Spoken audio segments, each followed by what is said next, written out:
This is basically where we stopped last time. We did solve this one, but just in case, I'm going to remind you of this one. As you remember, last time we were talking about what was the chapter about? Methods expense. That's correct. So we were talking about receivables, right?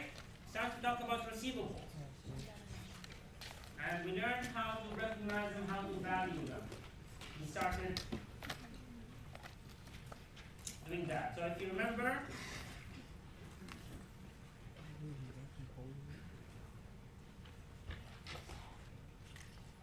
we actually solved that one.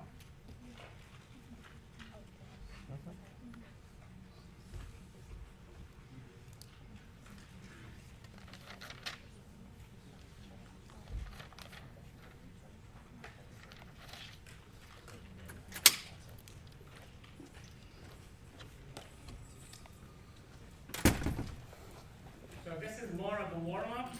Here, again, they are asking for the balance in accounts receivable. Yeah, go ahead. Fine. 85% the correct answer.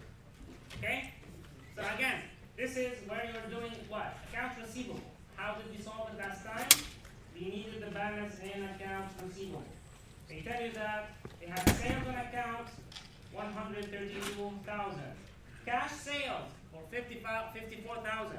Those are cash sales. We do not care about them. We had collections on account. When you collect money on account, you receive cash. So you debit cash, you credit accounts receivable. So we had a credit to accounts receivable for 84,000. And then we had an account that was written off, and we recovered that account. The recovery of uncollectibles, if you remember, it does not affect accounts receivable because you will be debiting accounts receivable and crediting account receivable. So let's do that and basically convert that to math. Calculate it. The debit side would be a plus, so it's plus 132,000 plus 1,450 minus 84,000 minus 1,450. That will be 48,000. Any questions? Okay. Okay, so it is actually A. Guys, remember, when we use, just to let you know, 64% or 65% correct, that's not good. The exam is in a week or so, so be careful. You have to study the material. Don't wait until the last day. You will not be able to do that. Okay? Whenever you have a question like that, look first at the method that they are using. Which method are they using? Percentage of sales. I'm telling you it will be 2% of sales. The percent of sale will give you what? The adjustment. Remember that. So it will give you the adjustment. In this case, it's 2% of 700,000. That's 14,000. You start with allowance for doubtful accounts. They told you that. It started off with a balance, a credit balance of 1,000. So there was a credit balance of 1,000. The adjustment is always on the credit side because the normal balance for allowance for doubtful accounts is credit. It has a normal credit balance. So the adjustment here, that will give you the ending balance. This is the question. Balance after adjustment. So when you have this one here, it's 14,000. The ending balance will be 15,000. Okay? Any questions? Remember, the percentage of receivables method, the aging method, it will give you the ending balance. The percent of sales will give you the adjustment itself. In all these questions, they will give you one or the other. So So they will give you the material. They will give you, like the information that you will need to solve that problem. Basically what you have here, you're missing only one number. You're missing the end one. Okay? Now, as you remember, we said that there are 3 accounting issues associated with receivables. So the accounts receivable, first thing was recognizing them. When do you recognize and how do you record accounts receivable? The second problem was valuing them. How to estimate the value of accounts receivable. Basically, the cash realizable values. And we learned how to calculate under the allowance method. We learned how to calculate it using both percent of sales as well as the percentage of receivables. Okay? The third part is disposing of receivables. Disposing of receivables, this is when the company can sell them. Basically, the company can sell their accounts receivable to another company. Usually they do that when it is either too expensive for them to collect, to keep track of all the accounts receivables, and not just to keep track, to keep trying to collect the money. You see, it's not that easy. It's not that, for example, you send the customer the first invoice and this is it. If they don't pay, you write it off. You have to keep sending notices and warnings, etc., until eventually you either collect the money or you write it off. This could be very costly and time-consuming. In certain cases, companies might, in order to avoid doing that themselves, they sell the accounts receivable. In certain cases, it's the only way of receiving fast cash. So what they do is they sell the debts to another company. Okay? Now the other company, why would they do that? For example, if they sell accounts receivable to a bank, why would the bank accept that? Yes, go on. Accounts receivable have no interest, but they will charge the company, the selling company, a fee. So there are 2 ways of doing that. The first one is called factoring. So a factor is a company, like a bank or financial institute, that will buy those receivables. However, they will charge the company a certain amount, 2%, 3%. This is their benefit. It's 2 to 3% or something like that. So the advantage for those companies is that they will make this fee. Plus, usually these companies, they have specialized departments that are specialized in collecting accounts receivable. So they have collection departments. They have lawyers. They have agents who they can basically keep pestering and keep nagging until they get the money from their customers. Unlike regular companies. So regular companies, they might have one person to do that. These people usually have specialized people. Okay? So the risk for them to have uncollectibles is much lower than the risk of uncollectibles to another company. Why would the company sell their accounts receivable for a lower amount? 97%, for example. Because, first of all, they get their cash immediately. They are not going to wait until they collect the cash from their customers. So they will shorten cash-to-cash cycle. It will become a lot faster to collect their cash. On the other hand, they also have a lower risk of people defaulting because they are selling that. Generally speaking, people, they might not want to default when they are dealing with the bank. So if you owe money to the bank, you will not play around with that. You know that the bank will go after you much more aggressively than a regular company. This is why basically the likelihood that you will default if you owe the money to the bank is much lower. So the factor, which is the financial institute or the bank, they will be benefiting by taking this 3% of those accounts receivable that they buy. Okay? So let's see how this is entered. Henderson Furniture factors 600,000 of receivables to Federal Factors. Federal Factors assesses the service charge of 2% of the amount of receivables sold. The journal entry to record the sale by Henderson Furniture is as follows. 600,000 multiplied by 2, that's 12,000. That's the fee that they will charge. What's the value of the accounts receivable? 600,000. So this is the value of the accounts receivable. This is the amount that will be credited to accounts receivable. How much will the company handle it? How much will they actually get in cash? 600,000 minus the 12,000 of fee, right? The fee will be recorded as an expense, right?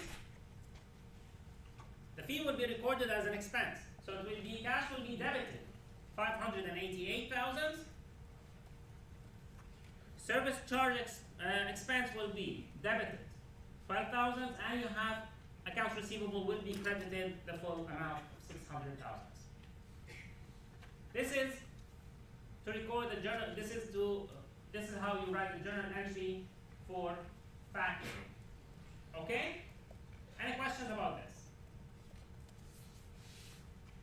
Now, there's another way of disposing of accounts receivable, and this is credit card sale. When you buy using your Visa card, if you go to Best Buy and you use your Visa card to buy something there, as far as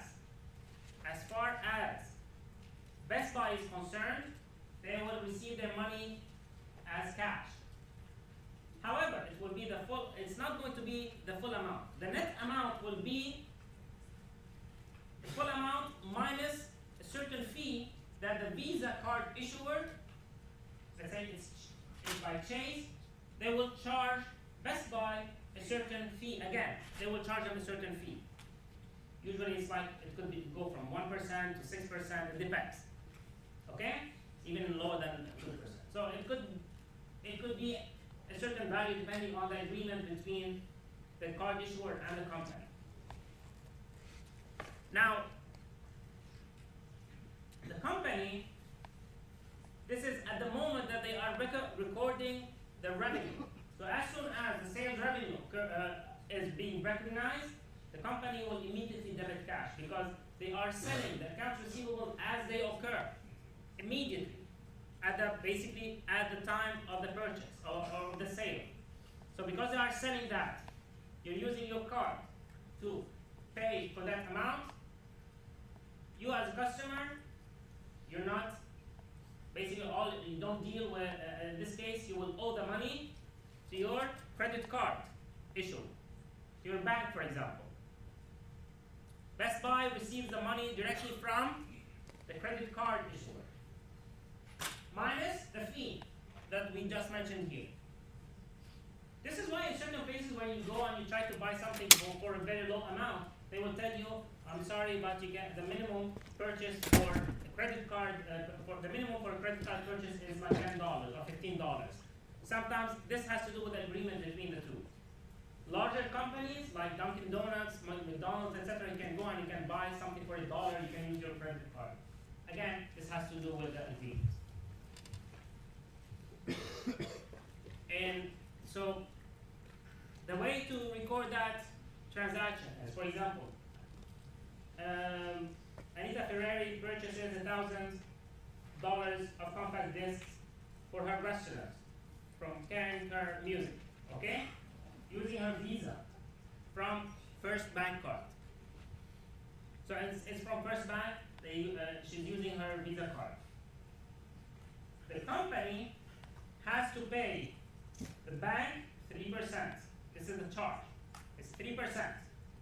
As far as the company, the seller, is concerned, how do they enter the journal entry? How do they make, what's the journal entry that they will make?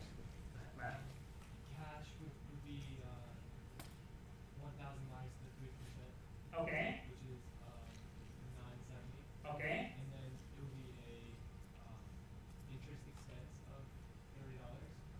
That's not interest. They did not charge them interest, they charged them a fee. A fee charge. Okay. And then it would be a credit for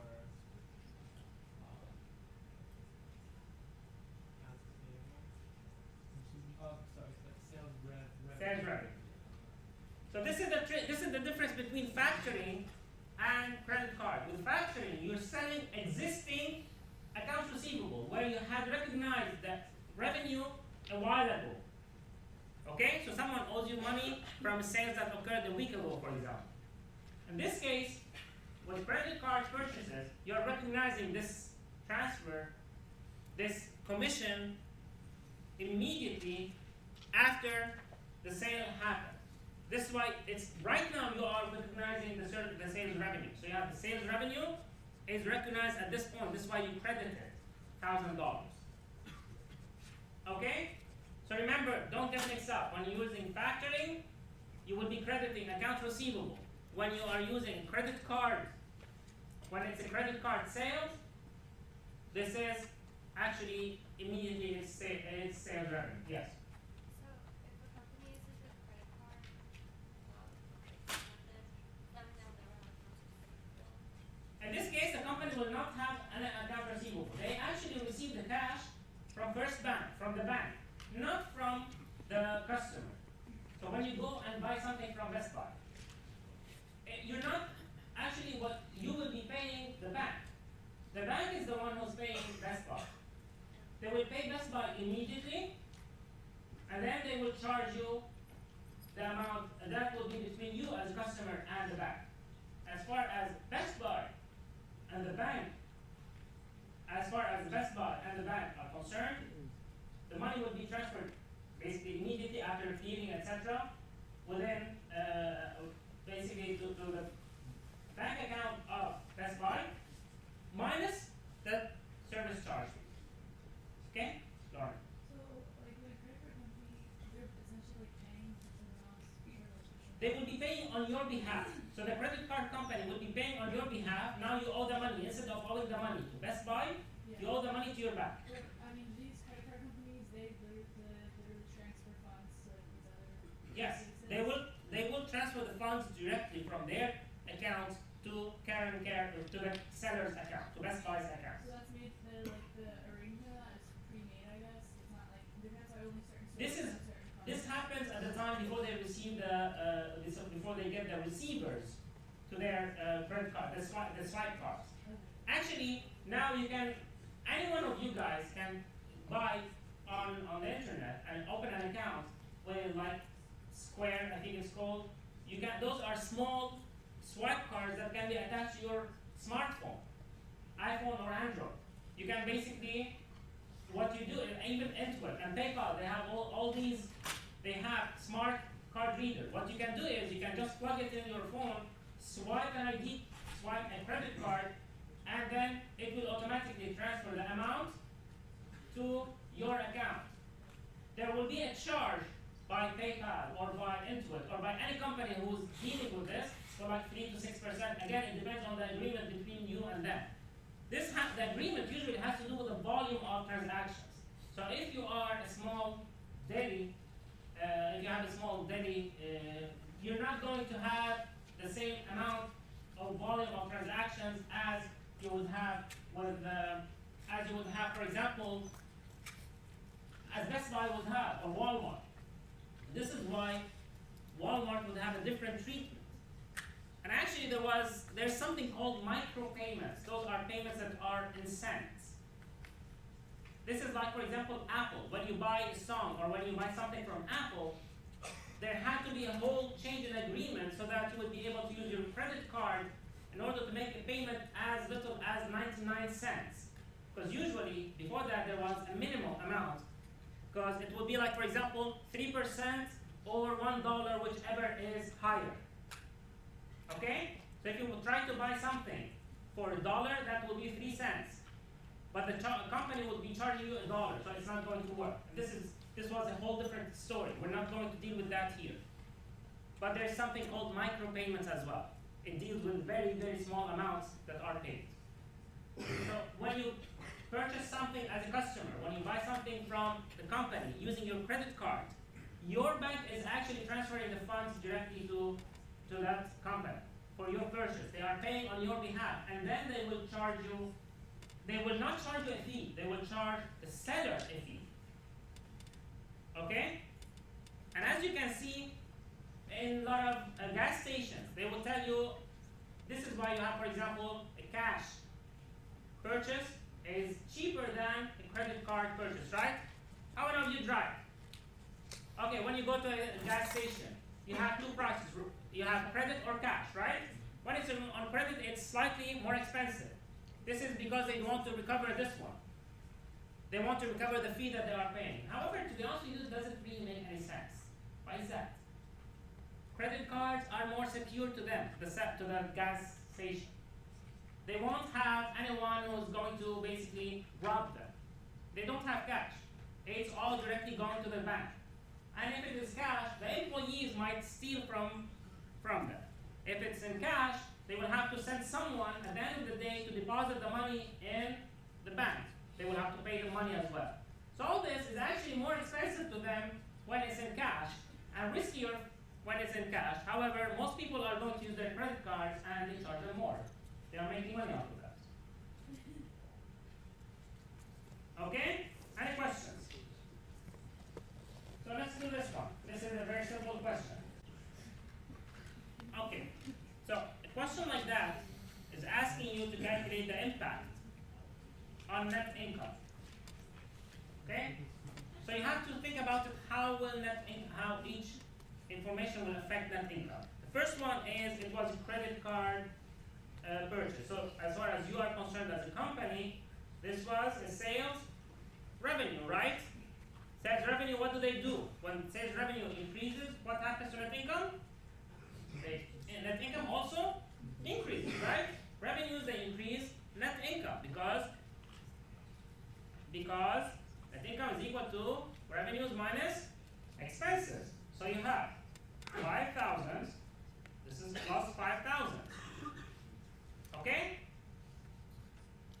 Now, the cost of goods sold, this is the revenue. The cost of goods sold is an expense, so it's minus 4,000. Then we also have the 3% fee. The 3% fee is always paid immediately. Basically, it's always calculated by multiplying the fee, the percentage, by the sale. So this will be, and then we have the fee here, which is going to be 3% multiplied by 5,000. That's 150. Okay? It's not multiplied by 1,000. It's not by 4,000. It's by the 5,000. Okay? So in this case, it's going to be, the fee is an expense, so it's minus. So the total effect will be plus 5,000 minus 4,000 minus 150. That will be plus 850. Yeah, plus 850. This is the effect on net income. So it will increase net income by $150. By $850. Any questions? Okay. Now we get to notes receivable. Notes receivable are very similar to accounts receivable, except that there's a formal promissory note that indicates the terms of this note. For instance, it will tell the amount. It will tell who issued the amount, the maturity date, on which date it will mature, because there will also be interest. So they will lead to interest. Okay? And sometimes when a customer cannot make the payment on time, so let's say it was 210 net 30. After 30 days, they cannot make the payment. They might contact the company and will tell them, okay, I still want to pay you. I'm not going bankrupt. However, I am having difficulties in finding enough cash to pay my debt. And then they would make an agreement to convert the account receivable into a note receivable.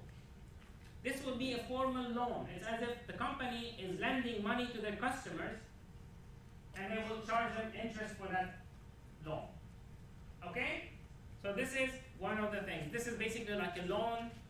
This is when you settle an account receivable. Whenever there are certain industries where the amounts are very high, so for such a transaction, accounts receivable may be too risky. as a result, the companies, they would use a note receivable because that's a promissory note. That's an actual document that explains what the loan is. Okay? So let's see how this is done. This is an example of a promissory note, of a note receivable. Remember, a note receivable to one company is if you buy something from, or you take a loan from Best Buy. To Best Buy, this is note receivable. To you, it will be note payable. Okay? So in this case, the payee, this is the person who's actually getting the money, that's the seller, it will be a note receivable. So that's basically the seller. For the maker of the note, this is the person or the company who actually wrote the note, who created the note. This is the person who is promising to pay such an amount at a certain day or after a certain period of time. Okay? So on the promissory note, you would find certain information like, for example, the amount, the maturity date. If you remember from previous chapters, usually interest is paid at the end of, basically at maturity, right? So it will accrue, it will keep accumulating, and then it's paid at maturity. So this one, it indicates the maturity date. You have the payee. Again, you have the interest rate of that one. The amount here, this is what we call the face value. That's the face value or the principal amount of the loan. So the principal, it means this is the amount of the loan. Later on, when we receive cash for that amount, we will credit note receivable $1,000. We will see in a second how we do that. But there are certain information on the promissory note. It's similar to a check, as you can see, but the check is payable. Now, this one, it's a promise to pay. There are different ways of indicating the maturity date. Sometimes there is a certain specific date.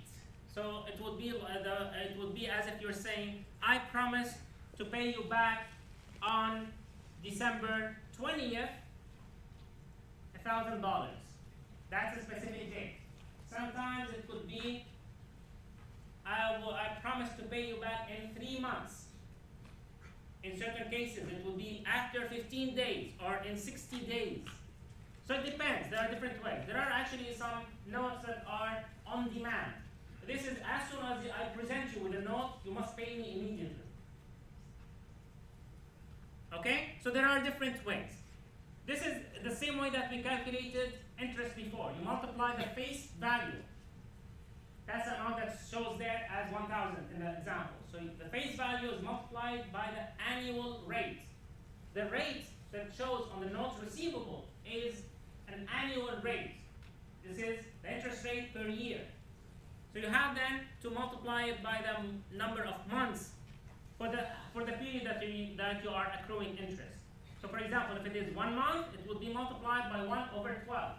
If you are accruing interest for 3 months, it will be 3/12. This is the time in year.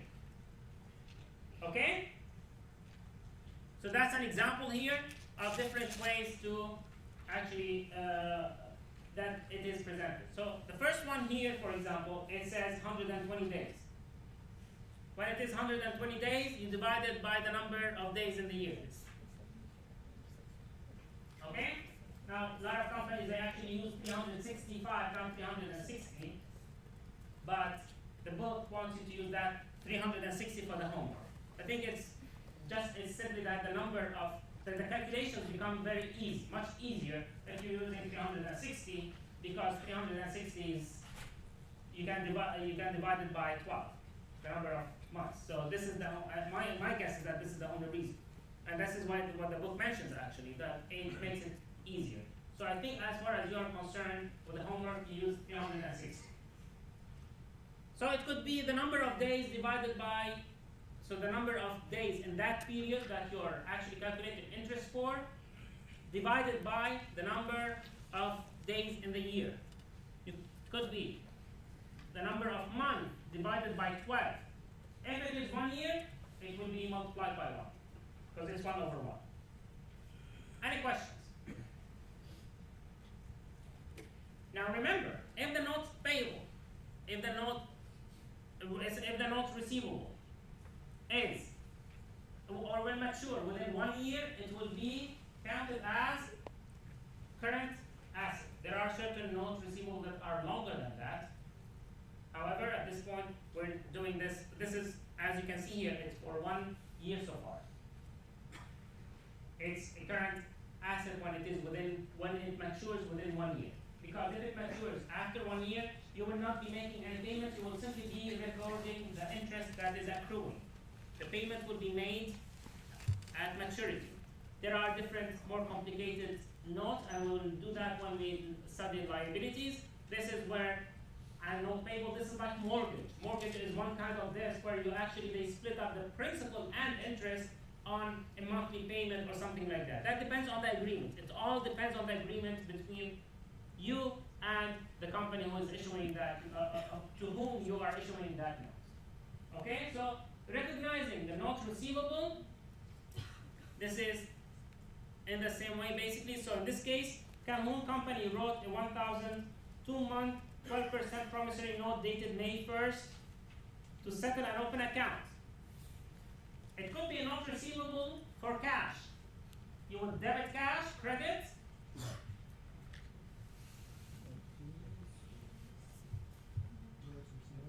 Not receivable, right? Or do you do the opposite? Think about it. You are the company. You're giving them cash, they are giving you a note. What's happening to your cash? Always think about it from an economic, basically think about it. What's happened? You are giving them cash, they are giving you a note. What happens to your cash? It's decreasing. So do you credit it or debit it? You credit cash. In this case, you debit notes receivable. Now, in this example, you are not giving them cash, but they are settling basically their account. So their account receivable will decrease.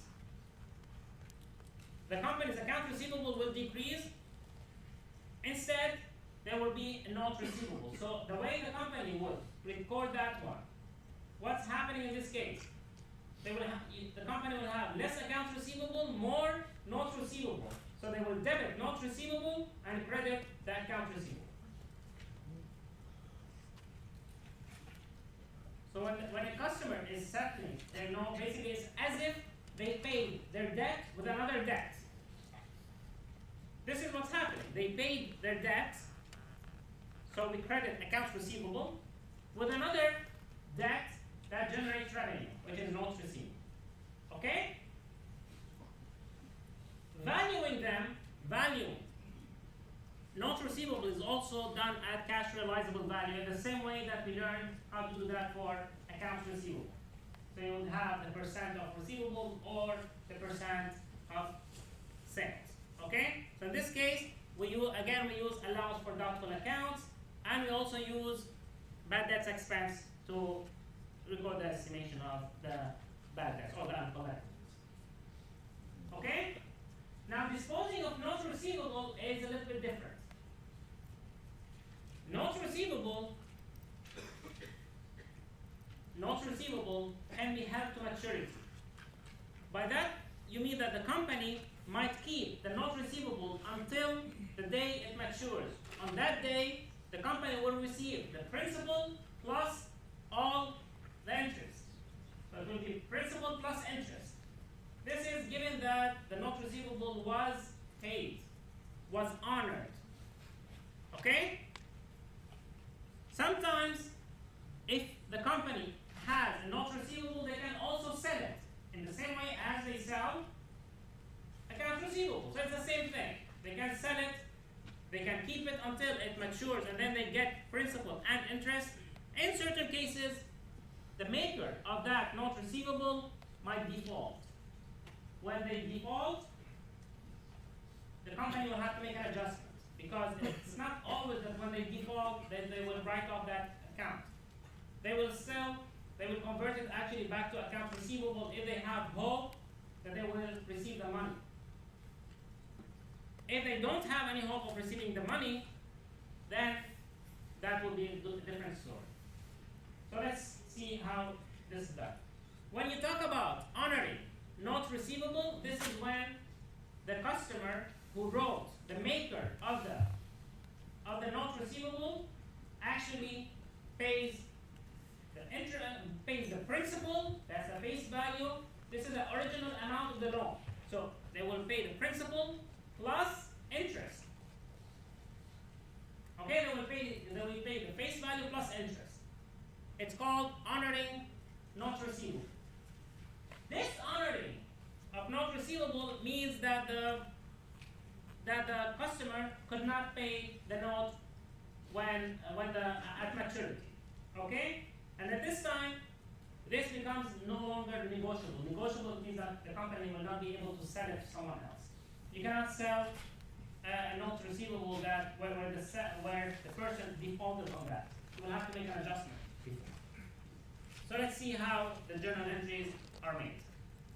Walder Company lends Highly Co. $10,000 on June 1st, accepting a 5-month, 9% interest note. If Walder presents the note to Highly Co. on November 1st, the maturity date, that's the maturity date, after 5 months. Walder's entry to record the collection is November 1st. What do you write? The company will receive cash, right? What's the amount of cash? It's 10,000 plus 9%. They will receive the face value plus the interest. So it will be 10,000 plus 9% for 5 months. Okay? So cash will be 10,375.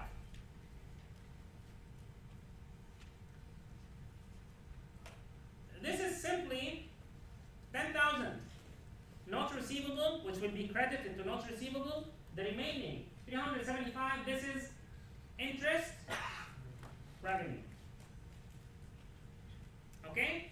The calculation for the interest is 10,000 multiplied by 9% multiplied by 5/12. Okay? Now keep in mind that this is given that the companies, they prepare their financial statements at the end of December, because the 5,000s were paid within the same period.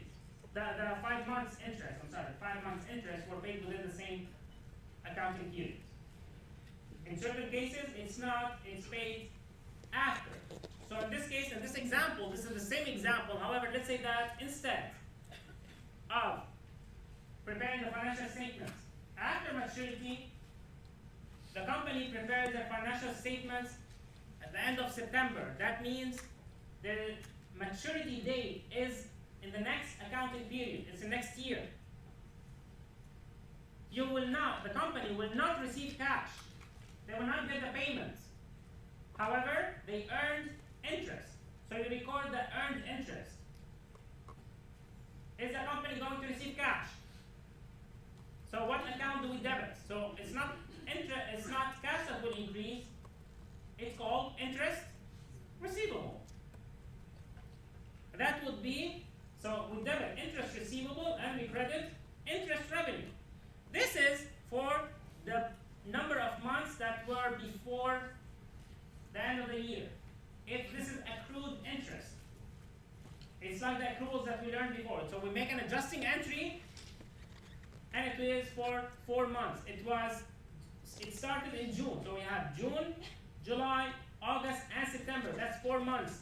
So the interest that has accrued during those 4 months will be 10,000 multiplied by 9 multiplied by 4/12.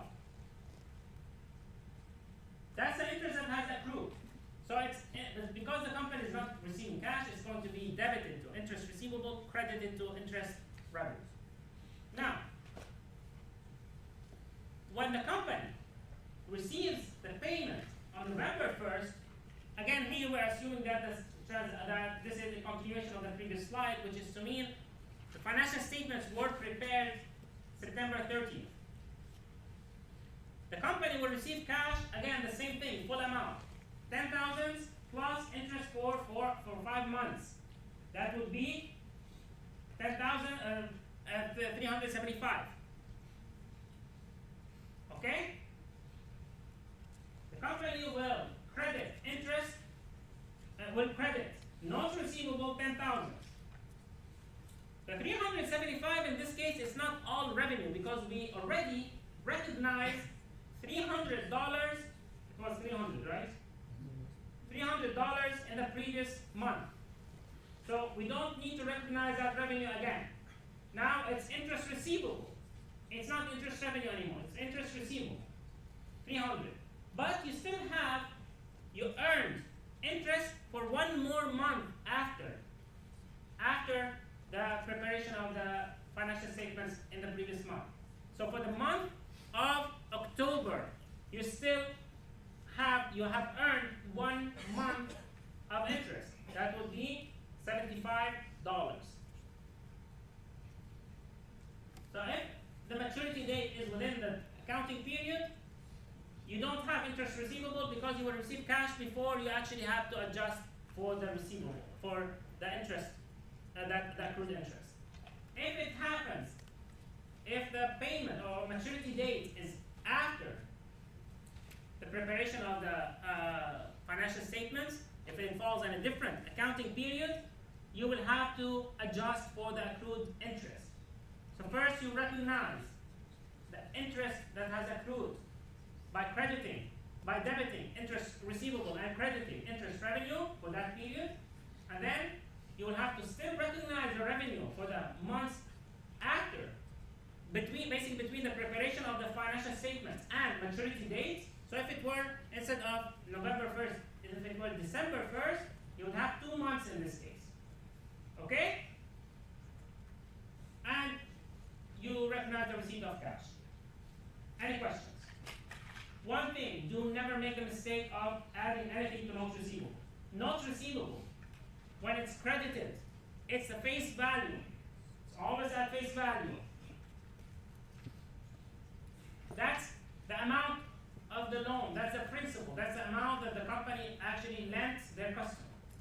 This is the amount that you will credit notes receivable. Okay? Any questions? Now companies, they separate between notes receivable and interest because they want to know how much interest they earn basically in difference from notes receivable. They don't want to mess with the actual loan amount. If the customer fails or defaults on the payment, on that day, the company would have to make this entry here. What do? They say that, okay, the customer, but in this case, if they still have hope or they still expect the customer to pay them in the future, what they do is they say, okay, the principal and the interest are now the new account receivable. So account receivable would be debited both face value, which was 10,000 plus interest, which is 375. So account receivable will be debited 10,375. Basically what you're saying is that the original loan and the interest that was generated by that loan, now they become the new account receivable of that customer. Okay? And the company will still credit notes receivable 10,000. They would credit interest revenue 375. This is if they expect to receive cash, to receive the payment in the future. On the other hand, if they lost all hope of recovering that money, what do they do? If they now have no more, they don't expect to receive the money anymore. The customer's company went bankrupt, and this is it. They know that they will never get that money. In this case, they will debit allowance for doubtful accounts and credit notes receivable. As you can see, just the face value. In this case, no interest will be calculated. The company is not going to record to recognize any revenue because they did not have any revenues in this case. Okay? They are simply writing off notes receivable. Any questions? Okay. Now, how are receivables presented on the financial statements? So, on the balance sheet, usually you would have account receivable, like we saw before, account receivable less allowance for doubtful accounts. Okay? So basically what you need to show, first of all, they are listed usually under deferred assets. And short-term notes receivable are also like the ones that are or would mature within 1 year. They are short. They are listed under current assets. Notes receivable are listed before accounts receivable because they have a stronger form in the form, basically because they have this promissory note. Okay, and you report both the receivable itself and the allowance. Like we said before, you have accounts receivable less allowance for doubtful accounts. Or in certain cases, you can also present it in the same way, where you say account receivable net of such and such allowance. It means the same thing. Okay? Now, on the income statement, the bad debt expense and the service charge expense, those are reported as selling expenses in the operating expenses section. Okay? Interest revenue is usually reported under other revenues and expenses for merchandising companies because that's not their main line of business. It's not like a bank where their main line of business is lending money and earning revenue. Okay? So this is for merchandising companies, usually you would report interest revenue under other revenues and gains. We get to the analysis of the receivables. This is similar to inventory analysis. You remember when we had inventory turnover? Here we have accounts receivable turnover. What we're trying to see is during this year, how many times did the company collect their accounts receivable in total? Okay? So in this example, you have Cisco, they had net sales of 34,000, okay, so 34,526 million. And we have beginning accounts receivable, ending accounts receivable, net. Here they are talking about the net accounting receivable. So we take the average of net accounting receivable by adding the beginning value plus ending value, dividing that by 2. Okay? And then you divide the net credit sales, because again, we're talking about receivables. We don't care about the cash. Cash sales are cash sales. So you divide net credit sales by the average net accounting receivable. This will give you account receivable turnover. In this example here, it tells you that this is 7.2 times. That means Cisco during 2011, they collected their accounts receivable 7.2 times. Okay? And then you have another way of actually looking at it as well, which is average collection period in days. This is similar in a way to inventory, basically days in inventory. In this case, what you're looking at, how many days it takes the company to collect all their accounts receivable. So let's say that today, Cisco decides to stop making any sales on accounts. It will take them, on average, 51 days to collect their existing accounts receivable. Here, what you do is you divide days in a year, 365, by the accounts receivable turnover. Any questions?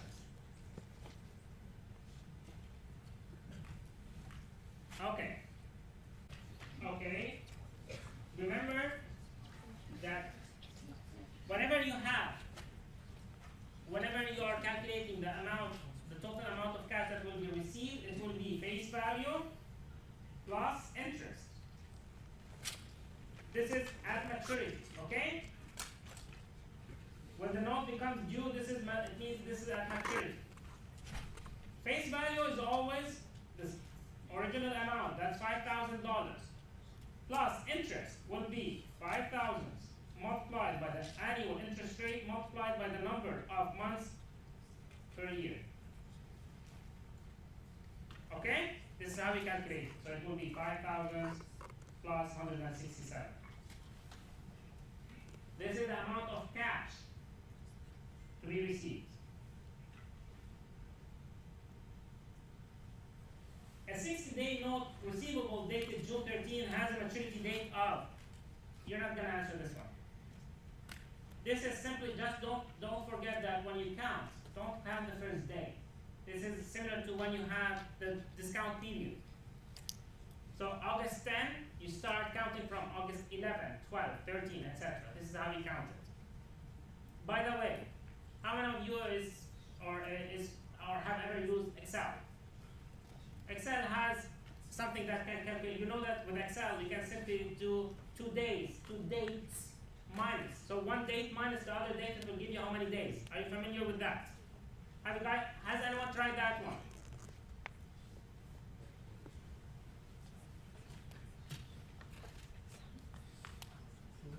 If you have some time for this, just give me 1 second. For example, if you have here, today is, I don't know, 10, so I did not do that so that you guys will talk. Stop that. And then you have, I don't know, 20th of November. So let's put 20, it doesn't matter. If you put here, 20th of November, minus, you simply just select those two, minus this one, it will give you how many days? That's 23 days. Just enter the date in 2 cells and subtract them. It will tell you how many days. Okay? I don't know if this will ever be useful to you guys, but okay, go ahead and answer it. I'll give you like 10 seconds to do that. No, that's too many.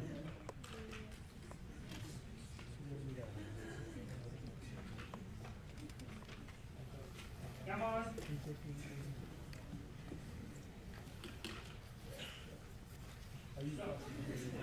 And actually, as you can see, we have 101%. Don't ask me how. But I will give you a smiley face and a star. That's just to encourage you. Yeah, but 101%, that's even weird. Sometimes you have missing numbers. I don't know how. So this question here, okay, let's do this. This is more interesting. Now that's not good. So in this case, the company, they lend $40,000 on April 1st, accepting a 4-month 9% interest note. Rogers Company prepares financial statements on April 30th. The adjusting entry will be for how many months? 1 month. This is between the date it was signed. This is the signing date. And this is statements. Only 1 month has passed. So the amount, but at least I'm happy that you guys, the majority of you guys got that we will be recording interest revenue, and this is a good thing. The number, you multiplied it by 4. Remember that this is, you do not accrue the 4 months. You only accrue the month that has passed. This is accrued revenues. Interest has accrued only for 1 month. Only 1 month was earned. So you multiply 40,000 multiplied by 9%, and this is multiplied by 1 month. Okay?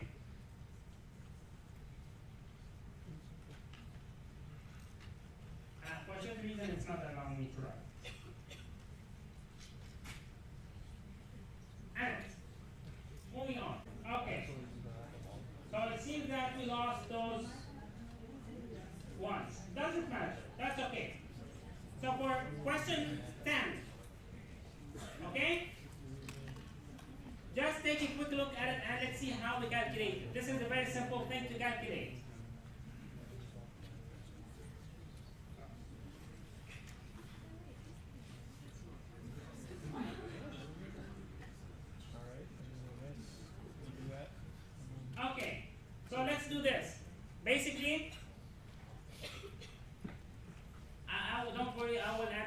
enter those ones manually, so don't worry. Even the smiley face.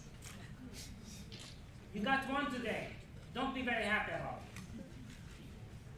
So in this case, you'll need to calculate accounts receivable turnover. How do you calculate accounts receivable turnover? You divide net credit sales by the average. So net credit sales, you divide it by average net account receivable.